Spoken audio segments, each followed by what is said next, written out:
Alhamdulillahi ala ihsani wa syukru lahu ala taufiqihi wa amtinani. Asyhadu an la ilaha illallah wahdahu la syarika lahu ta'ziman li sya'nih.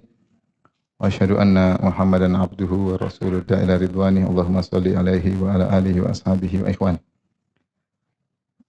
Hadirin hadirat yang Allah Subhanahu wa taala, pada pertemuan lalu kita telah menyebutkan beberapa bentuk-bentuk penolakan hadis, yang ada yang menolak seluruh hadis yaitu Al-Qur'aniyun, ada yang menolak hadis-hadis ahad ya. Seperti ini Ahlul Kalam, Asy'ariyah, Mu'tazilah. Ada yang menolak hadis jika bertentangan isi Al-Qur'an ya. Kemudian juga ada yang menolak hadis kalau bertentangan dengan akal. Dan ada juga mensejajarkan hadis imam dengan hadis-hadis Nabi ya. Ini orang Syiah, Rafidhah, karena bagi mereka imam adalah maksum. Sekarang bagaimana? Dan ada juga yang meragukan Al-Quran dari sisi penulisan. Ini dilakukan oleh orang orientalis ya. Mereka meragukan tentang isi hadis ya. Mereka mengatakan penulisan hadis tidak bisa dijamin keotentikannya. Tapi kita akan bantah secara global. Kita akan membantah bagi dua. Pertama bantahan secara global, nanti pertemuan berikut insyaallah khusus bantahan terhadap yang menolak hadis ahad ya. Adapun yang pertama bantahan global secara umum tentang sunnah Nabi SAW.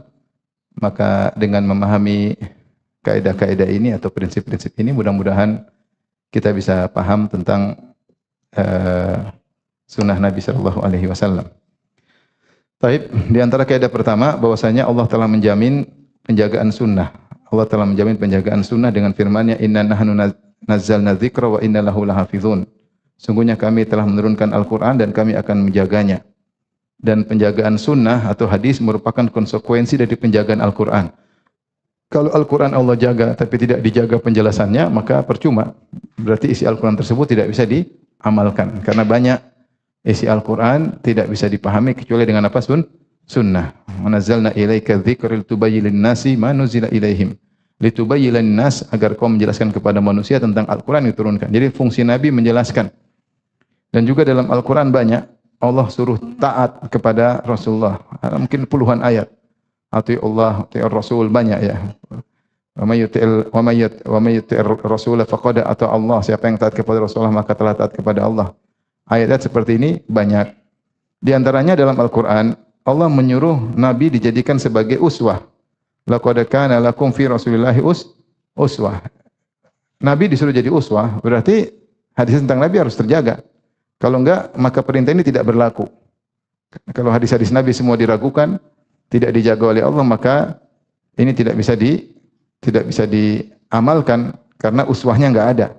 Karena uswahnya enggak ada. Oleh karenanya konsekuensi menjaga Al-Qur'an di antaranya adalah menjaga sunnah-sunnah tersebut, karena pada sunnah-sunnah Nabi ada uswah, ada teladan baik secara perkataan maupun perbuatan. Seperti juga firman Allah dalam surat An-Nur ayat 54, "Wa in tuti'uhu tahtadu wa ma 'ala rasuli illal balagul mubin." Jika kalian taat kepada Rasulullah, kalian akan dapat hidayah. Taat kepadanya dapat apa? Hidayah. Gimana taat kepadanya sementara perintahnya tidak ada, sunnah-sunnahnya tidak terjaga?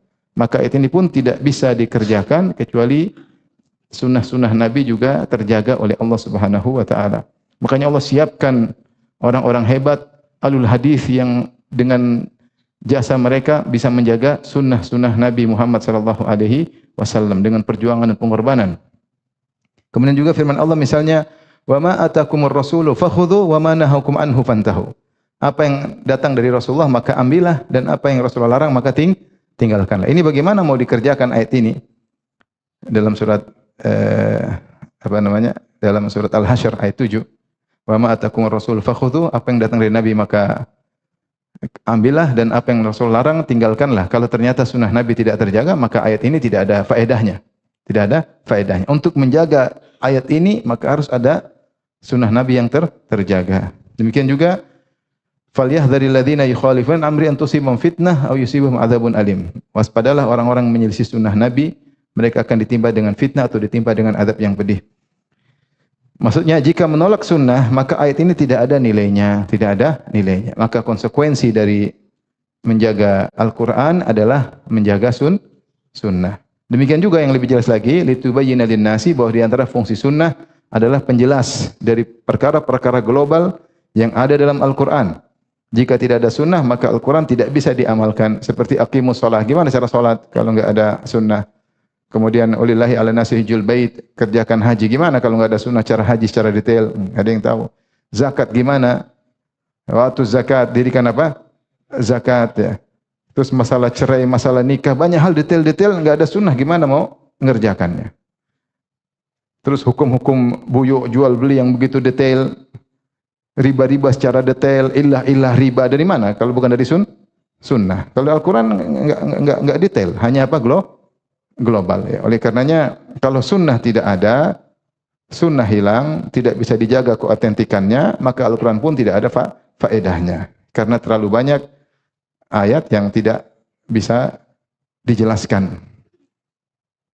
Seperti firman Allah ketika, demikian juga kalau kita baca sirah dalam Al-Quran disebutkan. Seperti, ya ayyuhalladzina amanu dzkuru ni'matallahi 'alaikum idz ja'atkum junudun farsalna 'alaihim riha wa junudan lam tarauha wa kana Allah bima ta'maluna basira. Wahai orang beriman, ingatlah nikmat-nikmat Allah ketika kalian diserang oleh pasukan. Ya, lantas kami itu perang Ahzab. Lantas kami kirim angin dan kirim malaikat yang kalian tidak lihat. Idz ja'akum min fawqikum, ketika datang dari atas kalian, wa min asfala minkum, dari bawah kalian. Wa idza qatil absar wal qulubul hanajir wa tadhunnu billahi dhununa.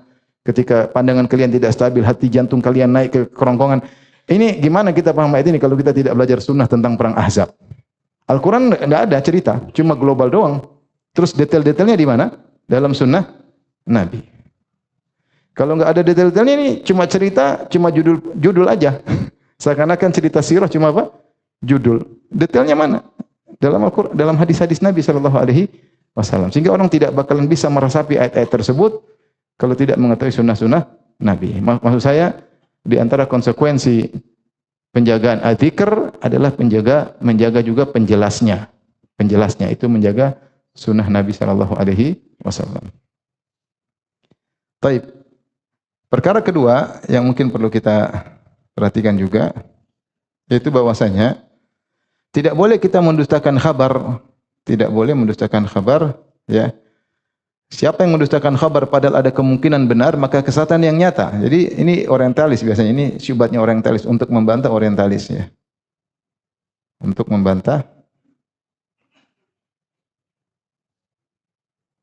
orientalis yang meragukan keautentikan sunnah secara historis, sejarah. Ya. Ya, kata mereka secara sejarah sunnah nggak bisa dipertanggungjawabkan.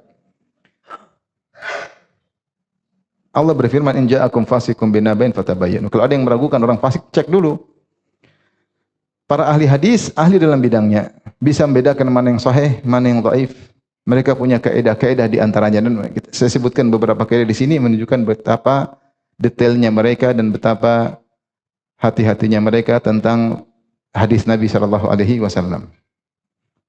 Baik, di antaranya para ahli hadis mereka mengumpulkan sanad dan jalan-jalannya.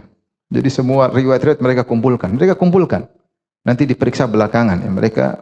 Jadi bagaimana biografis orang rawi bisa diketahui atau kredibilitasnya dengan membandingkan, mengcompare antara riwayat yang lain.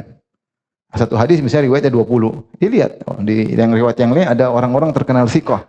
Ini bagaimana dibandingkan riwayat tersebut? Kalau sering salah, sering ngaco, dhaif. Kalau ternyata ada tambahan yang tidak benar, misalnya atau dikenal dusta, pendusta. Begitu cara al-hadis mengenal kredibilitas para rawi dengan membandingkan dengan periwayatan orang-orang yang lain ya. Sehingga diketahui bagaimana ya. Jadi sanad-sanad dan jalan-jalan dikumpulkan. Makanya ketika dikatakan Imam Ahmad menghafal alf hadis, sejuta hadis, bukan sejuta hadis secara konten, tapi maksudnya sejuta jalan. Karena satu hadis bisa jadi jalannya sampai 20 sampai puluhan ya. Satu hadis bisa jalannya bisa sampai apa? Puluhan. Sejuta hadis bukan kontennya sejuta, enggak. Tetapi maksudnya seluruh jalan-jalan tentang hadis-hadis Nabi. Paham? Jadi mereka kumpulkan sehingga mereka bisa meneliti. Kemudian mereka meneliti kondisi setiap rawi. dengan menilai periwayatannya, bahkan sangat detail, ya, sangat detail. Setiap rawi pasti ada biografinya, pasti ada biografinya. Kalau ada perawi tidak ada biografinya, maka dikatakan majhul. Yaitu hadis tersebut tidak diterima karena ada rawi yang majhul, tidak diketahui kredibilitasnya. Maka rawi tersebut akan dinilai secara ini sekedar contoh aja. Kalau dia sikoh, apakah dia tetap sikoh sampai akhir hayatnya? Karena ada rawi taghayyara bi akharah. Terakhir dia berubah. Misalnya ada rawi awalnya dia sikoh, terakhir ternyata dia meriwayatkan dengan buku. Ternyata di akhir hayat bukunya terbakar. Ketika bukunya terbakar, dia mulai meriwayatkan dengan hafalannya. Ini enggak dianggap. Karena ternyata di akhir hayatnya dia tidak lagi pakai buku, maka mereka tidak terima. Kenapa? Berubah di akhirnya. Dilihat, hadis ini diriwayatkan kapan? Sebelum bukunya terbakar atau setelah bukunya terbakar? Mereka detail. Ada rawi, dia hanya sikoh pada, misalnya ini rawi ini kalau meriwayatkan dari Ahlu Syam, dia sikoh. Tapi kalau selain Ahlu Syam, dia dhaif. Mereka tahu. Ini yang ahli yang bisa meneliti. Yang ahli para ahlul hadis mereka bisa meneliti. Misalnya dari guru tertentu, dia kalau terhadap gurunya ini dia sikoh. Selain gurunya tidak sikoh. Ini contoh maksudnya tentang rawi sangat detail, ya. Dan kita bisa baca dalam buku-buku biografi para rawi. Kalau ada rawi tidak ada terjemahnya atau biografinya, maka dianggap rawi yang majhul, maka hadisnya dhaif. Bahkan kalau ada rawi yang sikoh, tapi setelah diteliti menyelisih periwayatan yang sikoh-sikoh yang lainnya, maka dianggap syadz, ditolak. Bahkan rawi ini sikoh terpercaya, hafalannya kuat, tapi ada satu hadis ketika dia meriwayatkan bertentangan dengan teman-teman yang sikoh yang lain, ada tambahan ada pengkhususan maka tidak dianggap. Karena berarti dia salah. Masa dari 20 murid meriwayatkan satu guru, yang 19 ngomong A, dia sendiri tambah A plus B. Nah, ini plus B-nya ini namanya syadz, tidak dianggap. Kalau ini benar-benar sang guru pernah menyampaikan plus B, harusnya 19 murid yang lain juga meriwayatkan.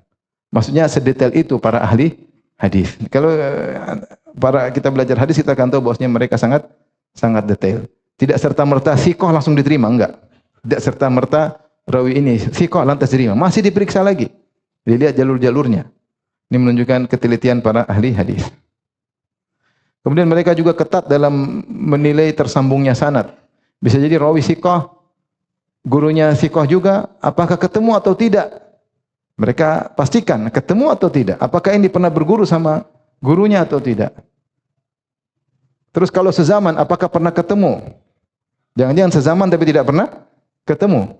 Sehingga mau saya sangat detail untuk memastikan apakah rawi yang sebelumnya bersambung dengan rawi sebelumnya lagi. Sehingga sanadnya bersambung. Makanya kriteria hadis sahih itu dari riwayat adil, tamad dhabt, kemudian muttasil sanad, tersambung, kemudian min ghairi illah, tanpa ada illah qadihah, yaitu penyakit yang tidak kelihatan, bukan illah yang zahirah. Kemudian wala syudzuz, tidak ada syadznya. Ini definisi hadis sahih. Nah, masalah ilalul hadis, penyakit hadis ini juga ada ahlinya. Hadis itu kelihatannya zahirnya sahih, ternyata ada permasalahan di situ. Yang tahu siapa ahlul hadis. Ahlul hadis. Namanya ilmu ilalil hadis, ya. Intinya berikanlah, serahkan kepada ahlinya. Allah telah menyiapkan suatu kaum yang mereka ahli dalam menilai hadis sahih dan dhaif. Kenapa? Karena ada orang-orang yang membuat hadis-hadis palsu, ya. Ada periwayatan yang ternyata lemah, keliru, ngawur, salah, maka ini diperiksa. Kemudian di antara ada yang bilang ada hadis-hadis yang disembunyikan. Ini tidak benar. Di antara insafnya para ahli hadis, ya, mereka meriwayatkan seluruh hadis. Selama menjadi kriteria mereka, selama orang ini jujur, terpercaya dari firqah manapun, selama jujur dan terpercaya, kita terima. Bahkan misalnya mereka terima dari perawi Syiah, jika thiqah, dipastikan ini Syiah model yang thiqah, bukan Syiah model sekarang. Imam Zahabi rahimahullah bagi Syiah menjadi 4 atau 5 model, ya.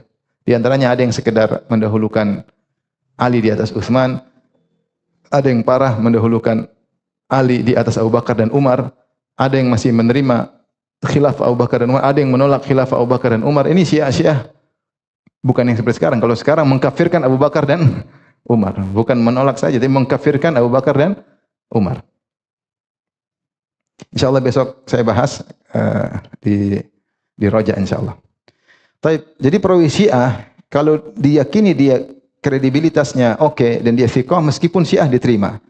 Misalnya Adi bin Sabit Al-Ansari. Az-Zahabi berkata tentang perawi ini, alimus Syiah wa sadiquhum wa qasuhum wa imamu masjidihim law kanat Syiah mithlahu laqalla syarruhum. Ini alimnya orang Syiah yang jujur di antara mereka, qasuh mungkin yang sering menyampaikan cerita kepada mereka, imam masjid mereka, seandainya Syiah yang sekarang seperti dia, tentu sedikit keburukannya. Ini Syiah tapi diterima. Ya, tapi ada juga Khawarij, tapi kalau thiqah diterima. Ya, ada ahlul bid'ah yang berdusta untuk mendukung bid'ahnya, ada yang tidak berdusta. Dari mana tahu ya? Ahli hadis yang tahu. Ahli hadis yang tahu. Bahkan ada perawi ahlu sunnah, bahkan imam ahli sunnah, kalau ternyata dhaif mereka tolak. Mereka tolak. Contohnya Nuaim bin Hammad Al-Khuzai. Ini imam ahlu sunnah. Az-Zahabi berkata, Nuaim min kibari awiyatil ilm. Nuaim bin Hammad adalah salah satu seorang ahli ilmu. Awiyah itu wadah ilmu.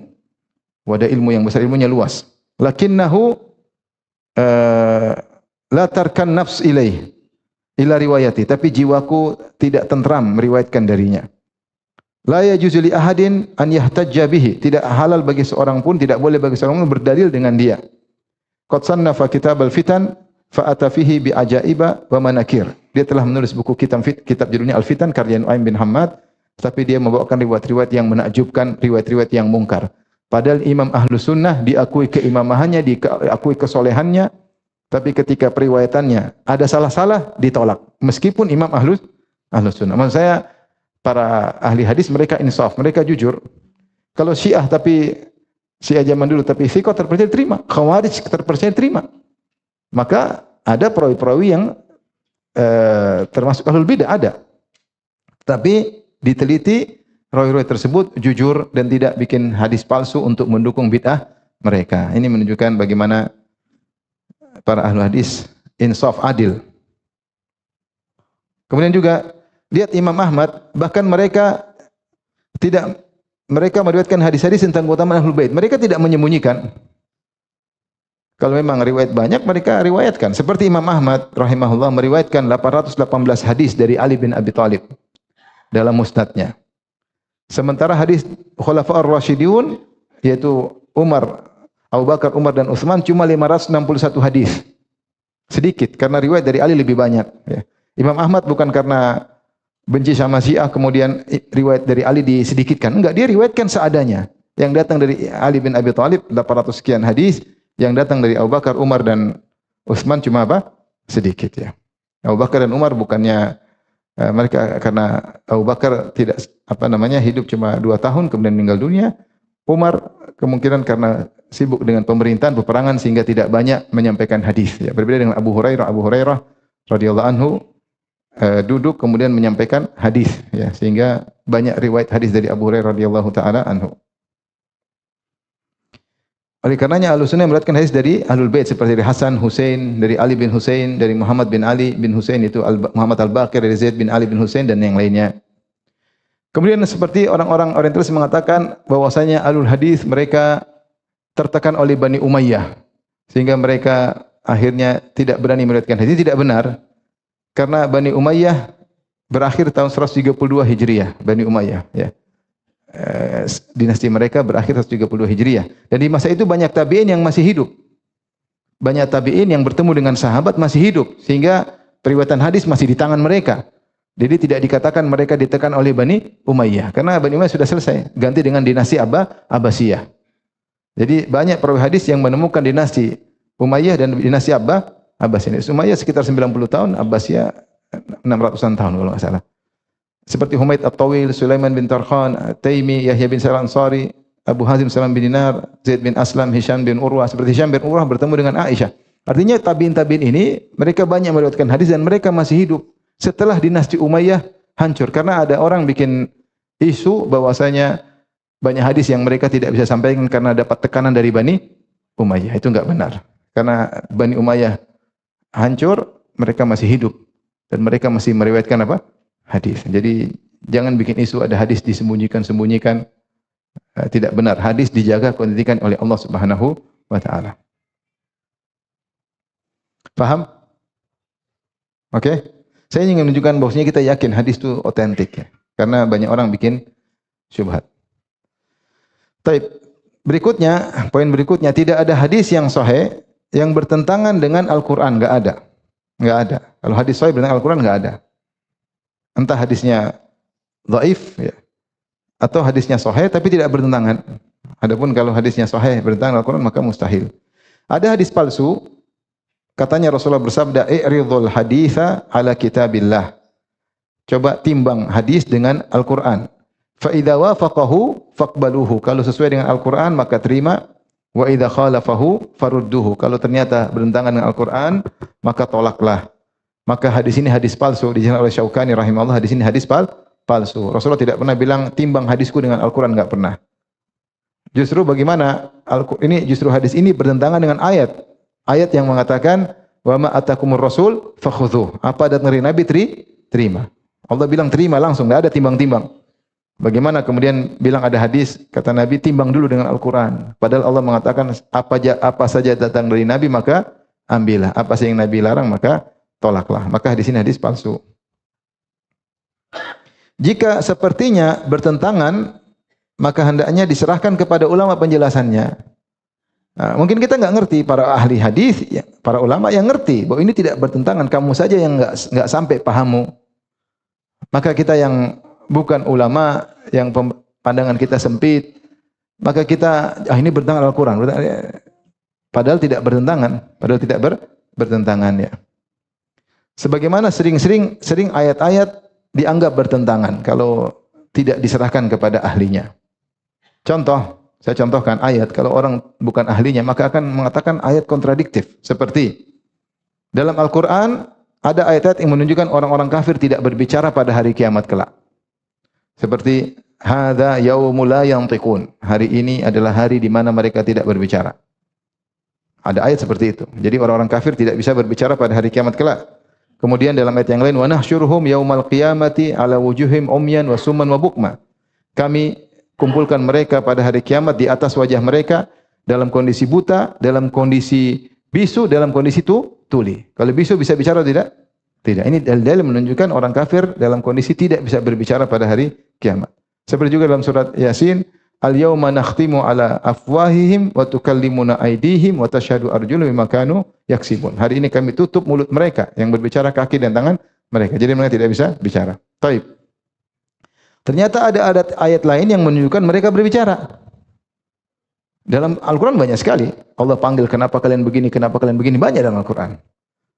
Seperti mereka ada yang berkata, lima hasyartani a'ma wa qad kuntu basira. Ya Rabbi, kenapa kau bangkitkan aku dalam kondisi buta sementara aku dulu bisa melihat? Jadi mereka berbicara.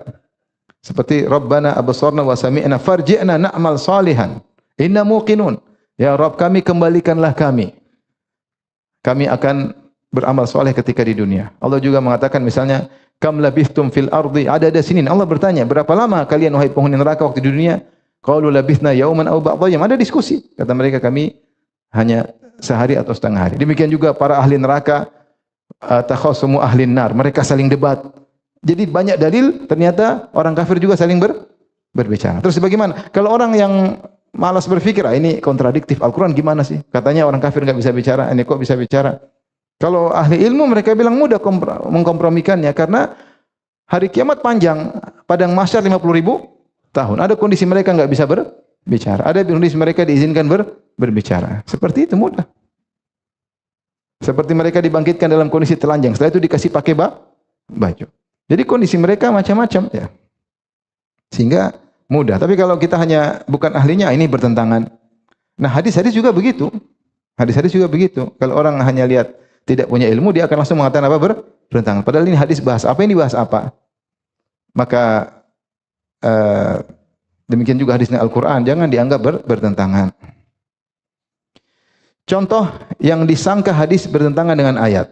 Ini sudah saya singgung pada pertemuan lalu. Contoh firman Allah dalam Al-Quran, "Qul la ajidu fi ma uhiya ilayya muharraman ala ta'imin yata'amuhu illa yakuna maitatan aw dama masfuhan aw lahma khinzirin fa innahu rijsun aw fiskan uhilla li ghairillahi bih."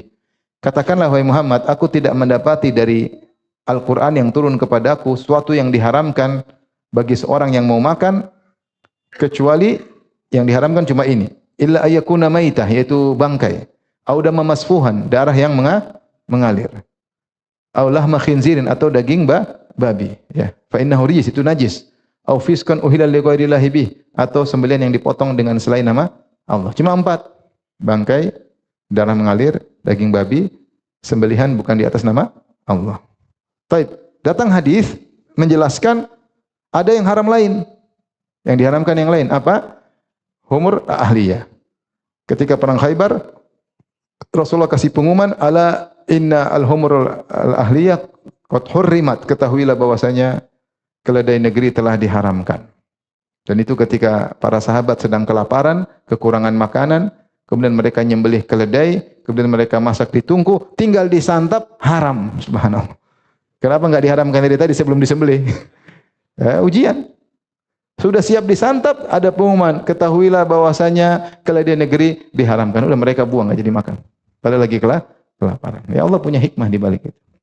Sama seperti Yahudi, hari Senin, Selasa, Rabu, Kamis, Jumat boleh, sama Ahad boleh ngambil ikan. Hari Sabtu dilarang. Padahal hari Senin, Selasa, Rabu, Kamis, Jumat, Ahad, wa yauma la yasbituna la ta'tihim. Selain hari Sabtu ikan enggak ada. Ketika hari Sabtu ikan loncat-loncat, ngejek, ayo. Allah kasih ujian, ternyata mereka enggak kuat, lama-lama melanggar. Ya ujian. Allah kasih ujian. Terserah Allah mau hikmahnya apa, urusan Allah Subhanahu wa taala ujian. Baik, kalau kita hanya berdasarkan ayat ini, kita bilanglah berarti ini hadis tidak sah, tidak sahih. Karena Al-Qur'an hanya bilang 4 yang diharamkan. Kenapa hadis tambah 1 lagi? Berarti bertentangan dengan apa? Al-Qur'an. Benar atau tidak? Gampang, bantahannya gampang. Ini waktu di Mekah. Ini tambahan hukum waktu di Madinah. Perang Khaybar tahun 7 Hijriah. Sudah selesai. Ini ayat Makkiyah. Ini ayat atau hadis Madani. Ada tambahan hukum. Ketika itu benar tidak yang diharamkan kecuali cuma 4. Kecuali dalam ayat selama-lamanya. Itu baru kita bilang pertentangan. Hadis palsu. Karena dalam ayat mengatakan tidak akan diharamkan kecuali 4 selama-lamanya. Nah, ini enggak ada kata selama-lamanya. Kenapa dianggap pertentangan? Bilang aja ini tambahan apa? Hukum. Paham? Dan para sahabat tidak ada yang bilang, ya Rasulullah, kok bertentangan Al-Quran? Sahabat enggak ada yang ngomong begitu. Yang ngomong gitu bahlul, enggak ngerti. Sahabat juga ngerti, itu juga dulu, nih sekarang tambahan biasa aja. Kalau ada yang aneh, sahabat akan tanya, Rasulullah, bukankah Allah berkata demikian? Mereka akan tanya. Ya. Mereka akan apa? Tanya. Ya. Aisyah tanya tentang ayat, sahabat tanya maksud ayat. Kalau mereka enggak tahu, ya. Kalau ini ternyata bertentangan, pasti mereka akan bilang, ya Rasulullah, kenapa haram ya Rasulullah? Allah bilang tidak ada. Ya, padahal tidak demikian. Demikian juga pengharaman kullu dhinabin minasiba wa kullu dhi makhlabin minat thair. Seluruh binatang buas yang menggigit dengan taringnya dan seluruh burung yang menangkap dengan cakarnya, ini juga apa? Haram. Ini juga di luar daripada ayat tersebut. Tapi jamaahnya gampang komprominya, ayat Makkiyah sementara hadis-hadis di Madinah atau turun setelahnya. Paham? Mas ini contoh sederhana, bahwasanya jangan sedikit-sedikit hadis bertentangan dengan ayat, hadis bertentangan dengan ayat. Ya. Serahkan kepada ahlinya. Lihat dulu penjelasan ulama, baru kau bilang bertentangan atau tidak. Kecuali hadisnya dhaif ya silakan. Hadisnya sahih, para ulama bilang sahih, maka jangan sedikit-sedikit bertentangan dengan Al-Quran. Baik, yang berikutnya 4. Akal sangat penting, tapi butuh syariat. An-naql. Al-aql yahtaju ila an-naql. Ibaratnya seperti mata butuh dengan cahaya. Akal adalah perkara yang penting dalam syariat. Makanya Allah mengatakan afala taqilun. Ya. Lahum qulubun la yafqahuna biha. Apakah kalian tidak berfikir? Mereka punya hati tapi tidak gunakan untuk berfikir. La'allakum taqilun. Ya. La'allakum tatafakkarun. Banyak dalam Al-Quran mengajak kita berfikir. Bahkan orang yang tidak punya akal tidak perlu dikasih syariat karena tidak berakal. Harus akil baru mendapat beban syariat. Kalau tidak berakal enggak. Makanya diharamkan khamr untuk menjaga akal.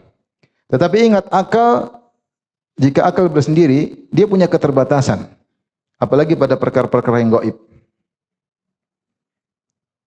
Akal adalah alat punya keterbatasan. Sebagian perkataan Imam Syafi'i sudah pernah kita sampaikan. Imam Syafi'i mengatakan, inna lil aqli haddan yantahi ilaihi. Bahwasanya akal punya keterbatasan yang tidak bisa dia lewati. Ada ranah akal, ada ranah di luar apa? Akal. Ya. Makanya kalau kita suruh akal maksa mikirin ruh, enggak bakalan mampu karena di luar ranah akal. Kata Allah, yas'alunaka 'anir ruh, qulir ruhu min amri rabbi. Mereka bertanya kepada engkau tentang ruh, katakanlah ruh urusan apa? Rabbmu. Akal tidak bisa masuk di ranah ruh. Kalau ada 1000 ahli fisika, medis, ahli kimia, dokter suruh bicara tentang ruh, pasti ada 1001 pendapat. Karena semuanya di luar kemampuan akal apa? Mereka. Pasti ada, mereka enggak tahu. Beda dengan kalau yang mereka observasi sesuatu yang nyata, real, mereka lihat, mungkin mereka bisa mencapai suatu hasil observasi yang sama. Tapi ketika ruh, mereka tidak tahu, mereka tidak lihat, ini di luar ranah apa? Akal. Karena akal berpikir hanya dengan data dan analogi. Data yang semisal ruh tidak ada. Sehingga tidak bisa dikelola untuk dianalogi. Oleh karenanya, akal punya ranah terbatas. Apalagi kalau sudah bicara gaib, bicara tentang gaib. Saya sering sampaikan, akal bisa berpikir bahwasanya Tuhan pencipta alam semesta, dia pasti maha berilmu. Kalau enggak berilmu, gimana bisa ciptakan alam seperti hebat seperti ini, makhluk yang luar biasa, kemudian keterkaitan dan luar rumit seperti ini. Dan dia pasti qadir, maha kuasa.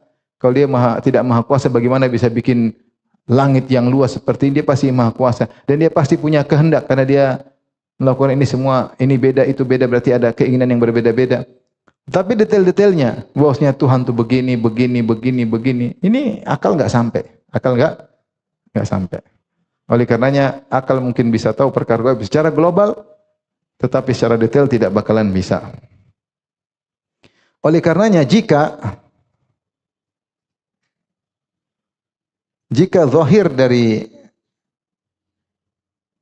zahirnya ada pertentangan antara nakal dan akal, nakal ini dalil, akal, maka apa hakikatnya? Hakikatnya sesungguhnya tidak ada pertentangan, hanya saja akal yang terbatas.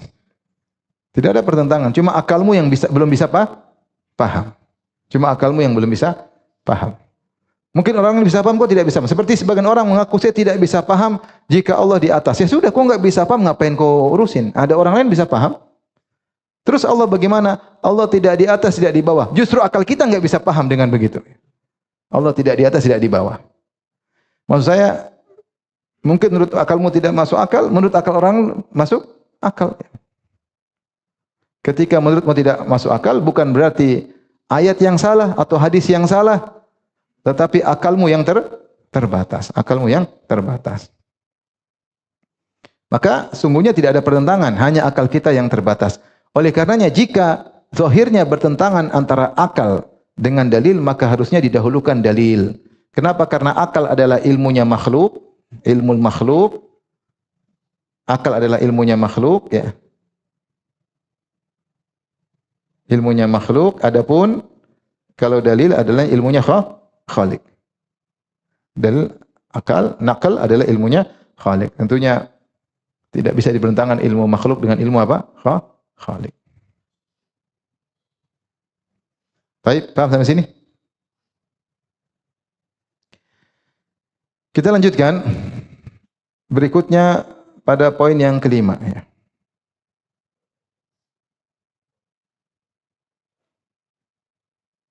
Baik, poin kelima. Karena itu tidak boleh menolak nakal hanya berdasarkan akal. Karena itulah sebabnya kalau hanya sekedar bersandar akal, apa dampaknya? Dampaknya diantaranya, lihat, kenapa kaum musyrikin menolak Isra Mi'raj? Karena tidak masuk akal. Akal doang, enggak masuk akal. Gimana Nabi bisa dari Mekah ke Sidratul Muntaha balik kurang dari 1 malam? Dan itu akal mereka tidak mungkin. Sekarang mungkin.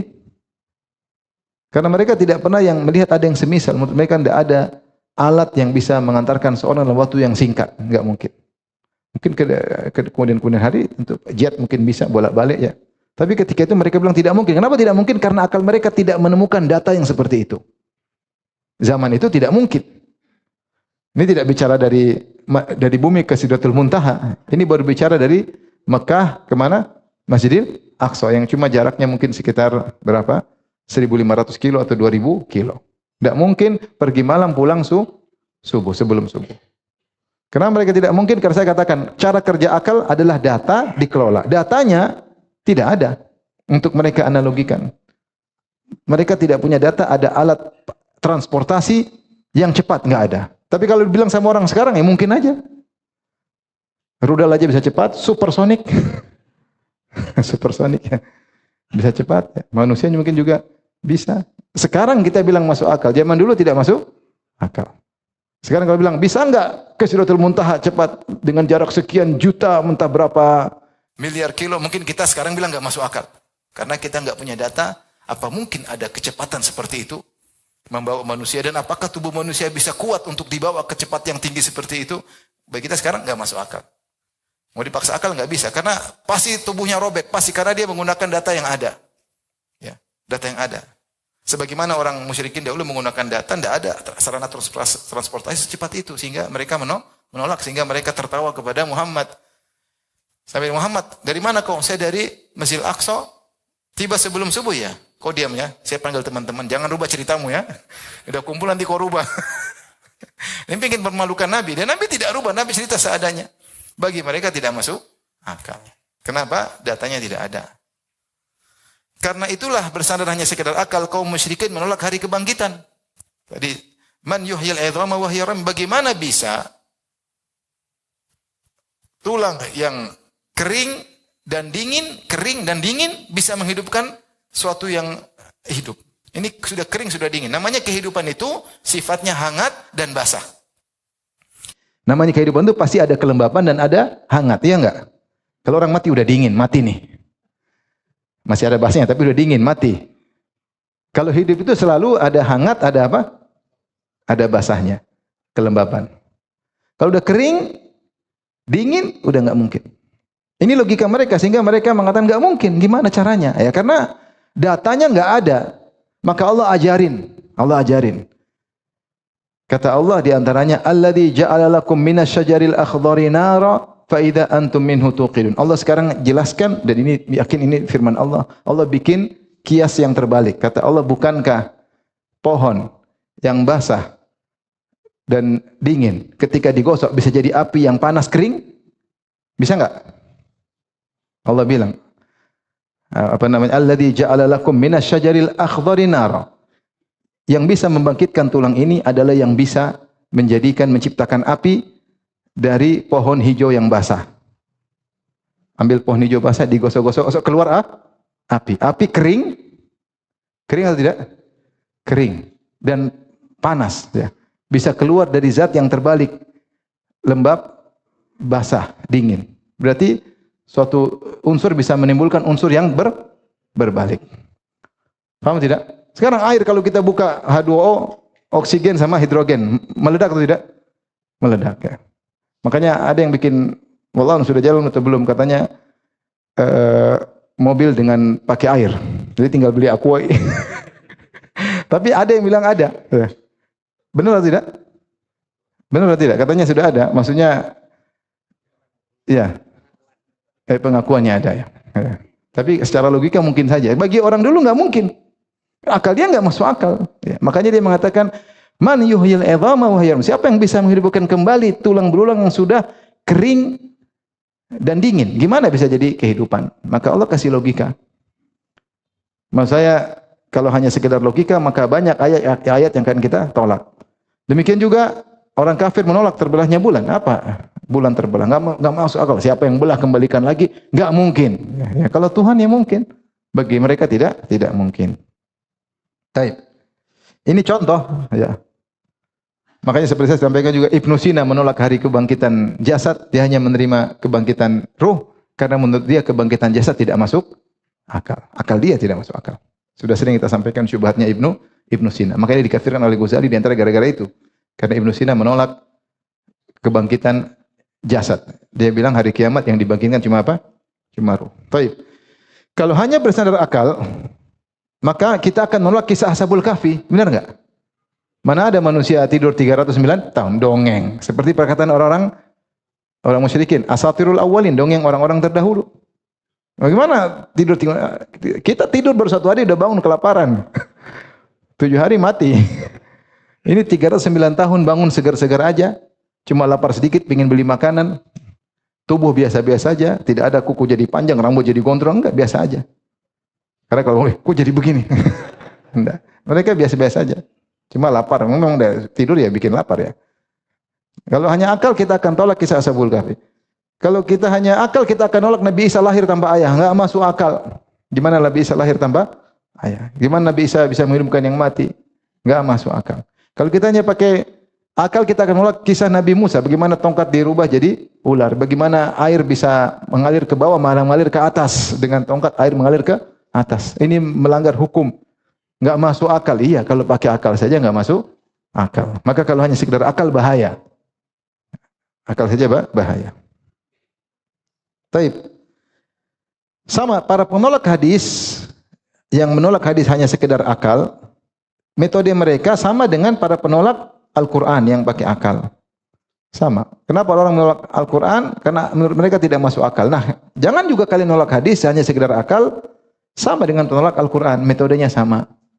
Sebagaimana kita bisa menerima perkara dalam Al-Quran yang tidak masuk akal kita, ya, tapi kita bisa terima, maka terimalah hadis-hadis yang mungkin menurut kita juga tidak, akal kita enggak sampai, bukan enggak masuk akal, tapi akal kita enggak sampai.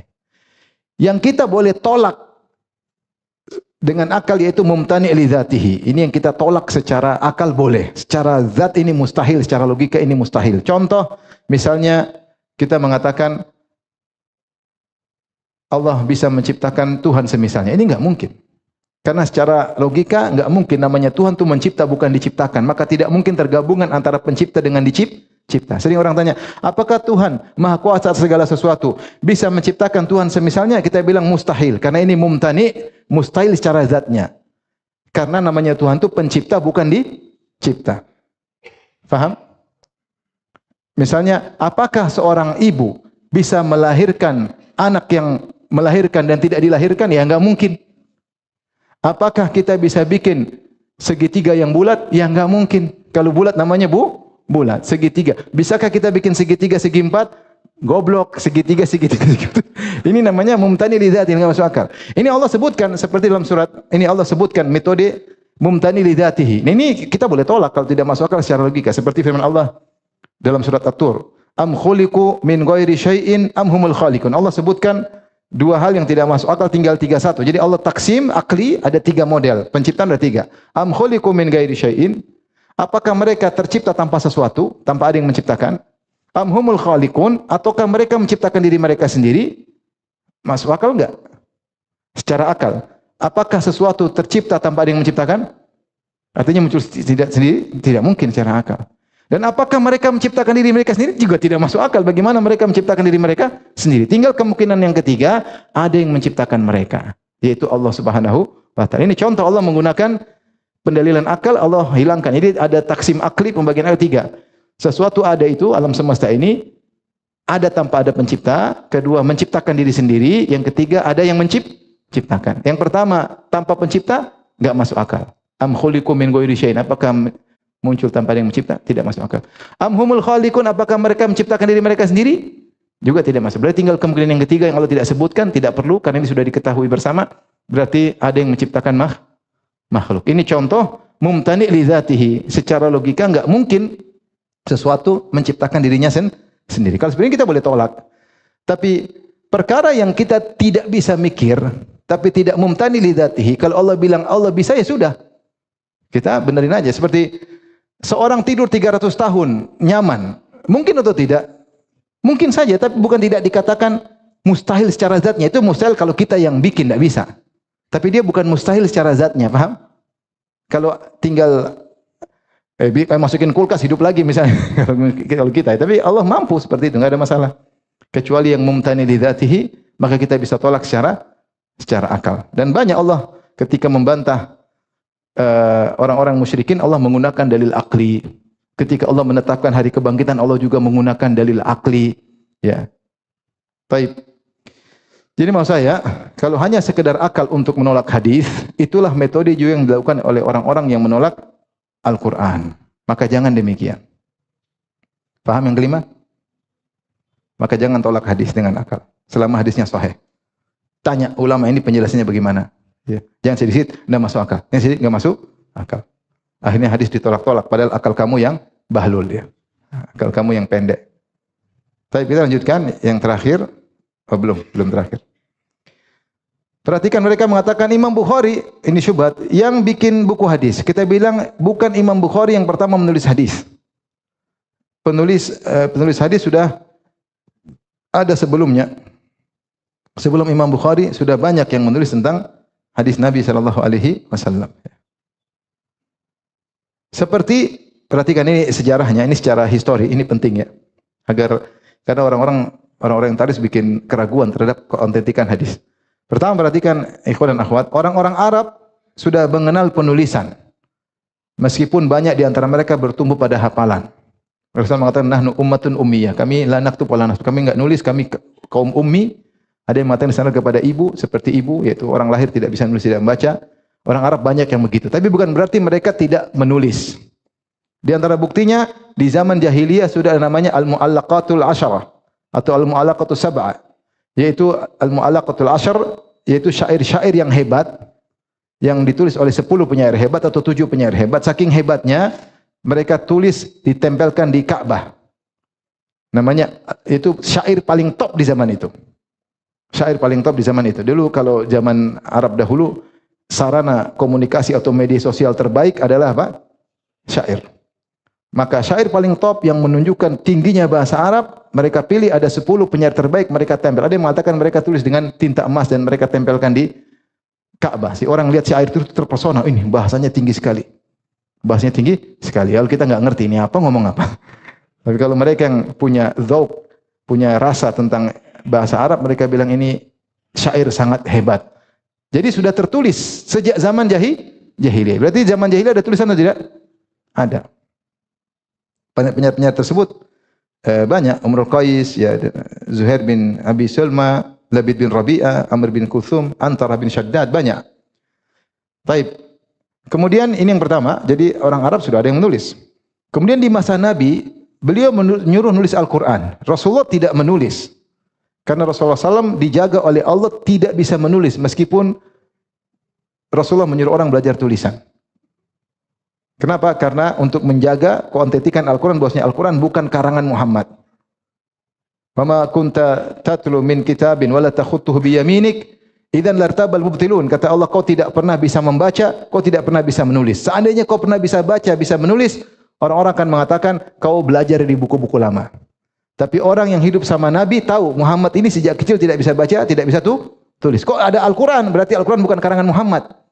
Wa ma 'allamnahu asy-syi'ra wa ma yanbaghi lah, dan Muhammad tidak bisa syair. Kalau Nabi pandai syair, oh ini Quran memang dia jago syair sebelumnya. Nabi tidak tahu syair, Nabi tidak bisa baca, Nabi tidak bisa tulis. Tahu-tahu turun Al-Quran, ini berarti bukan karangan Muhammad. Sehingga Nabi tidak bisa baca, terjaga sampai meninggal dunia.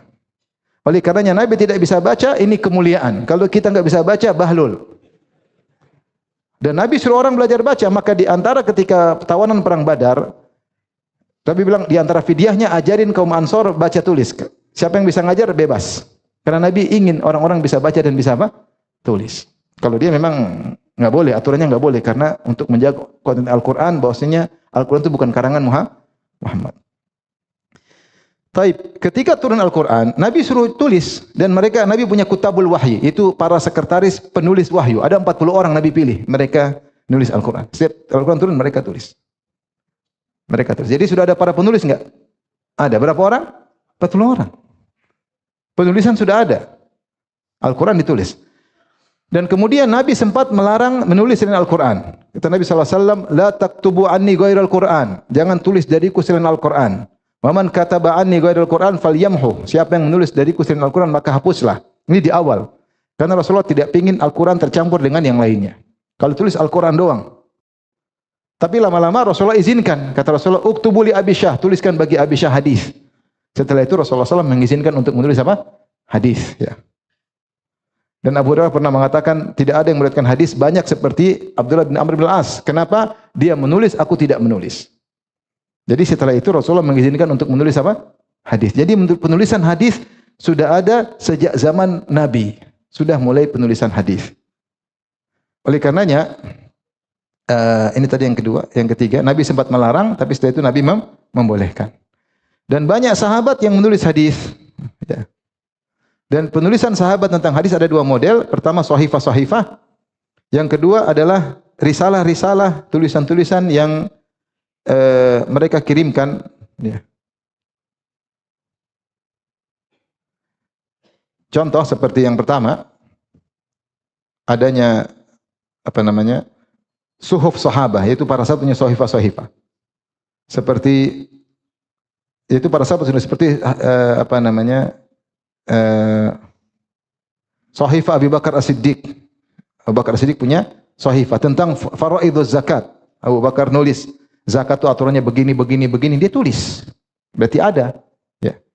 Kemudian misalnya sahifah Ali bin Abi Thalib. Ali bin Abi Thalib juga punya tulisan, ya. Yaitu di antaranya tentang hadis Al-Madinatu haramun min airin ila kada wa kada. Faman ahda itu Ali juga punya hadis. Dan seterusnya.